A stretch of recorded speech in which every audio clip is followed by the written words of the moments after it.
पुरातनः देवालयः।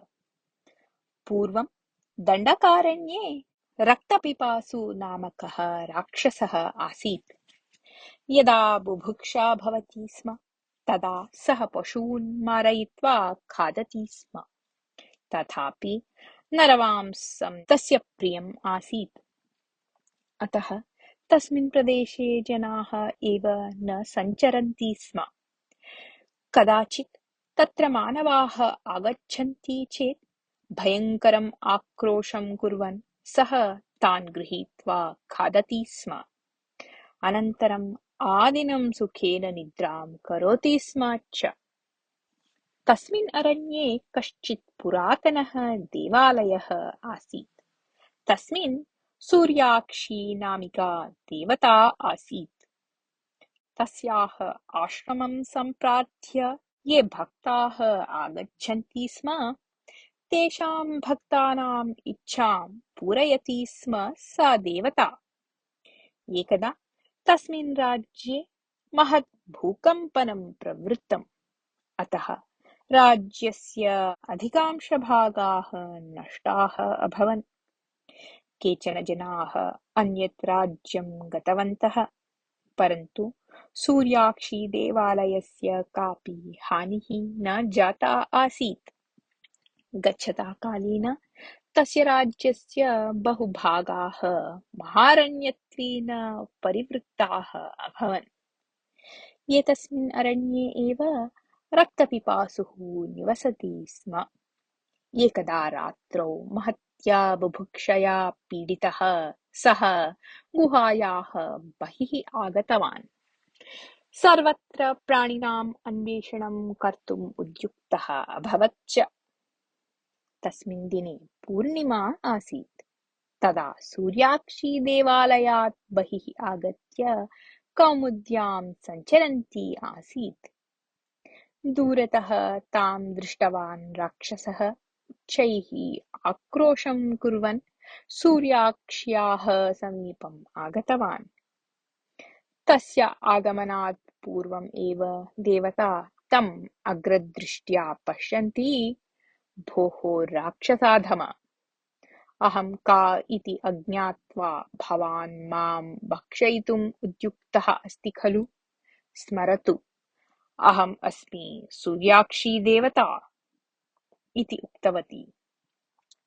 तदा राक्षसः उच्चैः हसन्, भवती या कापि भवतु नाम, तेन मम किम्? मम दृष्ट्या तु भवती नरायासं प्राप्तः कश्चन आहारः इति उक्तवान्। भवतः अहङ्कारस्य उचितं दण्डनं करोमि इति वदन्ती सूर्याक्षी स्वहस्ते विद्यमानं शूलं तस्य मुखं लक्ष्यीकृत्य गृहीतवती। अनुक्षणम् एव शूलात् निर्गताः किरणाः राक्षसस्य नेत्रयोः अन्तः प्रविष्टाः। तदा किरणानां तीक्ष्णतां सोढुम् अशक्तः राक्षसः अन्धः जातः। एतस्मात् रक्तपिपासुः सूर्याक्ष्याः शक्तिं ज्ञातवान्। सः तां नमस्कृत्य, देवी, कृपया मम अपराधं क्षाम्यतु भवती इति प्रार्थितवान्। तदा देवता किञ्चित् शान्ता अभवत्। सा उक्तवती, भोः राक्षस, भवतः अहङ्कारार्थं यत्किमपि दण्डनं भवेत् एव। दुष्टशिक्षणं शिष्टरक्षणं च मम कर्तव्यम् अस्ति। मानवानां वेदना दुःखं च यदि भवता ज्ञातव्यं तर्हि प्रथमं भवतः दण्डनं भवेत् एव। दण्डनं नाम हिंसा न, मानवीयता नाम का इति भवता ज्ञातव्यम् अस्ति। अतः भवान् एकेन नेत्रेण द्रष्टुं यथा शक्नुयात् तथा करिष्यामि इति। रक्तपिपासुः पुनः दृष्टिं प्राप्तवान्। तदा सः सन्तोषेण, देवी, इतः परं भवत्याः दासः अस्मि अहम्। प्रतिदिनं भवत्याः दर्शनार्थं मह्यम् अवकाशं कल्पयतु कृपया इति तां प्रार्थितवान्। तदा देवता तस्मै पुरातनदेवालयं प्रदर्शयन्ती, एतत् एव मम वासस्थलम्। इतः परं भवान् नरमांसभक्षणं त्यजतु। एतस्मात् राक्षसजन्मतः मुक्तिं प्राप्तुं प्रयत्नं करोतु। अत्र आगन्तॄणां पादचारिणाम् इच्छाम् अहम् अवश्यं पूरयिष्यामि इति उक्तवती। रक्तपिपासुः सूर्याक्षी नाम जपन् गुहां प्रविष्टवान्। पार्श्वे एव वटवृक्षे निलीय उपविष्टः विश्वनाथः एतां सर्वां घटनां दृष्टवान्। सः वैशालीराज्यस्य गुप्तचरः आसीत्। सूर्याक्षी शक्तिशालिनी देवता इति सः ज्ञातवान्।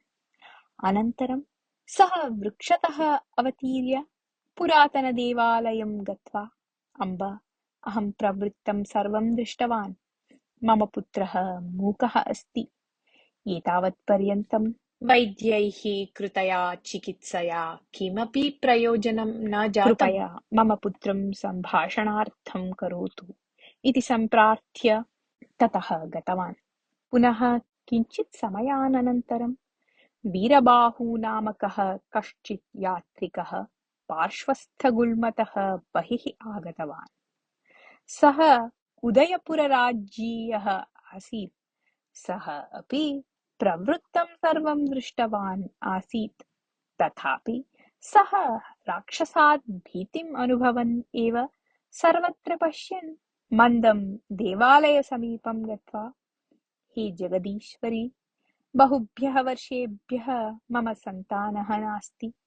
सन्तानदानेन माम् अनुगृह्णातु कृपया इति प्रार्थितवान्।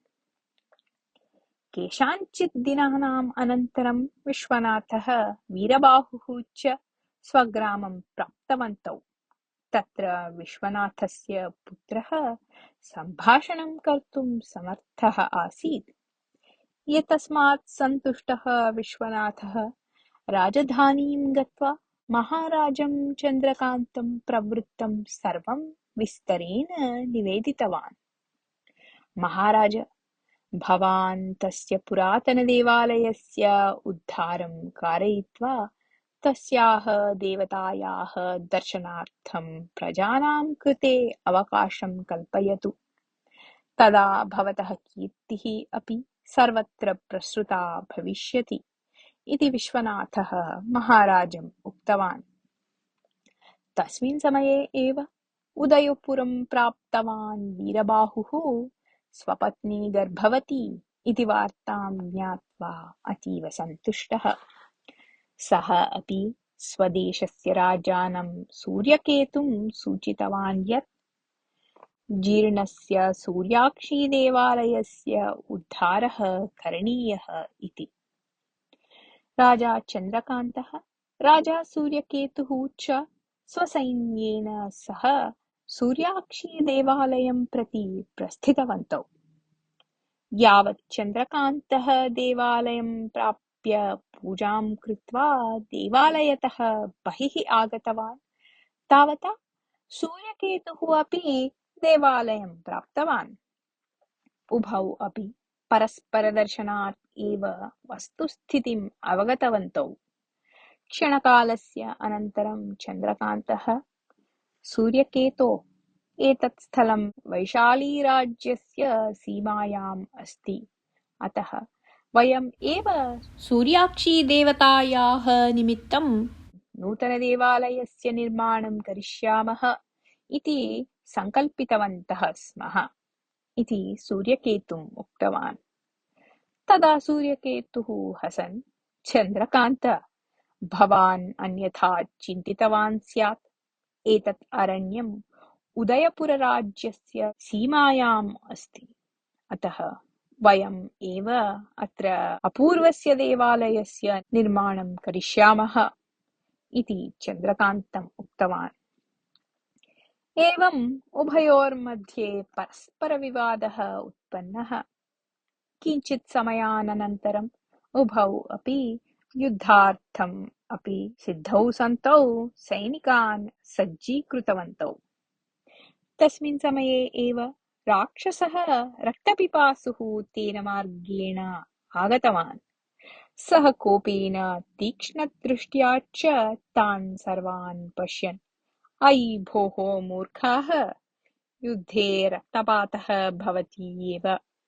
भवद्भ्याम् उभाभ्याम् अपि स्वस्य मानापमानं चिन्त्यते, न तु प्रजानां योगक्षेमम्। एषा देवी शान्तिम् इच्छति, न तु कलहम्। भवन्तौ उभौ अपि देवालयस्य पुनरुद्धारं कृत्वा देवीदर्शनार्थं प्रजानां कृते अवकाशं कल्पयताम्। तथा यदि न क्रियते तर्हि देव्याः वचनम् अपि उल्लङ्घ्य अहं भवन्तौ घातयिष्यामि इति कठोरस्वरेण उक्तवान्। अनुक्षणम् एव सूर्याक्षी देवी प्रत्यक्षीभूय, रक्तपिपासो, भवान् यद्यपि राक्षसः तथापि महाराजयोः एतयोः अपेक्षया विवेकी अस्ति। अतः भवान् इतः परं यथा नेत्रद्वयेन अपि द्रष्टुं शक्नोति तथा अहं भवन्तम् अनुगृह्णामि इति उक्त्वा अदृश्या जाता। राक्षसाद् अपि भवन्तौ अधमौ इति देवी भङ्ग्यन्तरेण सूचितवती आसीत्।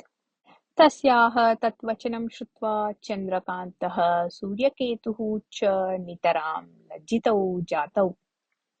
ततः तौ परस्परद्वेषं विस्मृत्य स्नेहेन व्यवहरन्तौ देवालयस्य पुनर्निर्माणं कृत्वा देशद्वयस्य अपि प्रजाः देवीदर्शनार्थम् अवकाशं यथा प्राप्नुयुः तथा कृतवन्तौ।